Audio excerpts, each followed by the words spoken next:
Just see when the time comes. What did you make of Turki Al Sheikh's FaceTime? He said he wants a trilogy. What did you make of it? Турки хотів трилоджі, так, третій бій. Що ти думаєш? It's one Turkey. Pardon? That's what Turkey wants. Okay. Oleksandr Usyk has finally spoken out about why he refused Tyson Fury's push for a third fight, and his reasoning is straightforward. Usyk explained that stepping back into the ring for a trilogy simply didn't make sense, not for his career, and not for the sport. He pointed out that while a single loss can sometimes be dismissed as an off night, two defeats in quick succession tell a very different story. At that point, it's not about excuses, it's about evidence. The message is clear: Fury has already been tested twice, and the results leave little room for debate. For Usyk, chasing another round isn't ambition, it's wasted effort. That was it. Can you come back from this, Tyson? I don't know. Listen, it's up to the man, and whatever he wants to do. If he's got a Usyk has already shown the world that he has the skill, discipline, and mental edge to stay on top. Meanwhile, Tyson Fury appears trapped in denial, still wrestling with his pride. After all the hype, all the trash talk, and all the bravado, Fury walked away from their clashes with not one, but two defeats. Yet he's the one calling for another fight, trying to claw his way back into the spotlight. To many observers, it doesn't look like confidence anymore, it looks like desperation, a fighter struggling to accept that the tide has turned against him. people in the UK what doubted my son. I said, every TV company you want sacking off. Sack them off Monday morning, so they don't know. Fury and his father have taken their fight outside the ring, pushing out conspiracy theories in an attempt to rewrite the narrative. Instead of confronting the clear results, they've leaned on speculation and excuses, clinging to anything that might soften the sting of Usyk's dominance. To many, it looks less like strategy and more like avoidance, a refusal to accept the reality of back-to-back defeats. For Tyson, acknowledging the truth seems harder than stepping into the ring itself. He insists on seeking revenge, but the louder he calls for it, the more it sounds like ego talking, not evidence.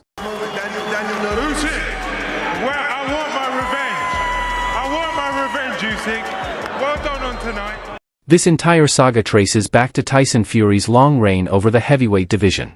For years, he carried himself like a man untouchable, an undefeated streak behind him, a personality larger than life, and a swagger that lit up arenas as brightly as the Vegas Strip. But here's the truth that can't be ignored: confidence doesn't win fights. Reputation doesn't throw punches. And walking into the ring expecting your past to secure your future is a dangerous gamble. Oleksandr Usyk, by contrast, came locked in, not only physically conditioned, but mentally dialed with a plan built to expose every weakness. Fury leaned on his size, trusting the old-school belief that bigger always prevails. But when the bell rang, that theory collapsed. Spoiler alert, size alone didn't save him. And by the second meeting, Usyk's precision proved it wasn't luck, it was dominance. A lot of people had me at least two. I just don't know. Listen, it is what it is. I'm not going to cry over spilled milk. It's happened now. I know boxing, been in it all my life. You can't change no decisions. But I'll just always feel a little bit hard done by it. Not a little bit, actually a lot. But I think when you don't get... One of Fury's so-called masterstrokes, at least in his mind, was bulking up for the fight. He entered the ring heavier, convinced that raw mass would overwhelm Usyk and wear him down. But boxing isn't just about size, it's about balance, speed, and strategy. And physics had the final say. The added weight didn't make Fury unstoppable, it slowed him down, turning his movement into something closer to a stationary target than a champion. Against Usyk, who glided across the canvas with the precision and agility of a dancer, the contrast was glaring.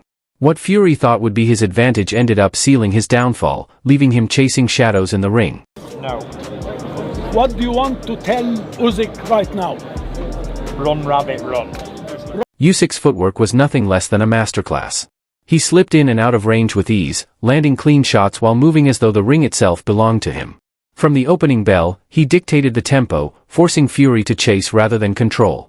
The stamina difference was just as telling. By the halfway point, Fury looked winded, while Usyk seemed as if he could fight another 10 rounds without slowing down. But this wasn't just physical dominance. It was psychological warfare. Usyk treated the bout like a chess match, setting traps, thinking several moves ahead. Fury, by comparison, looked like he was playing a different game entirely, one he didn't fully understand. I thought you were going to get it, if I'm honest. I swear to God, I thought I won it by at least 3 rounds. Boss the fight in front foot. That's why the second defeat at the hands of Usyk wasn't just painful for Tyson Fury, it shattered his grip on reality. Rather than pausing to reflect, Fury bolted from the ring in frustration, looking less like a seasoned champion and more like a child who just lost his favorite toy. His response wasn't accountability, it was outrage. He muttered about unfair judges, about corruption, about being robbed of victory. In Fury's mind, he had won the fight by at least 3 rounds. But to everyone else watching, that wasn't confidence, it was delusion dressed up as damage control, an attempt to rewrite the story that played out in plain sight. God bless. I want my revenge for the robbery last time. Let's get it. Let's go. Let's go. Fury's frustration didn't stop with the judges. He went further, lashing out at the entire Saudi boxing system and branding the decision a robbery. But here's the reality, you can't be robbed of a victory you never earned. Fury's performance simply didn't measure up. Usyk's crisp combinations and flawless movement left him cornered and exposed, and anyone watching could see the difference. Well, anyone except Fury himself. And the denial didn't end there. His promoter, Frank Warren, quickly joined the chorus, calling the scorecards dumbfounded. Yet the evidence was clear, Fury hadn't been cheated, he had been systematically taken apart, round after round.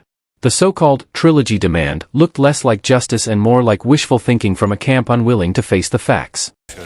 24 rounds, listen, now it's already... And then, as if the denial parade hadn't gone far enough, Fury began demanding a trilogy. But here's the twist, it didn't sound like the call of a fighter seeking closure. It sounded like a plea for redemption, a desperate attempt to rewrite a story he couldn't accept. The swagger and self-belief that once made him feel untouchable now looked fractured, if not broken. What shined through wasn't determination, it was desperation, plain and simple. Fans saw it. Analysts saw it. And the question hung heavy in the air, why chase a third fight when the first 2 left no doubt? If the evidence was overwhelming twice, what could possibly change the third time around? Where's Frank? Make it happen. Mr. Excellency. Your Excellency. Meanwhile, Oleksandr Usyk had no interest in entertaining talk of a trilogy. When pressed on the idea, he shut it down with a statement as short as it was powerful, I have nothing left to prove. And he's right. Usyk didn't just edge Fury out, he beat him twice, and both wins were decisive. The scoreboard, the tape, and the performance all tell the same story. For Usyk, there's no need to revisit the past. The chapter is closed, the verdict delivered, and the record stands as undeniable proof of his supremacy. The winner by unanimous decision, still undefeated, still the reigning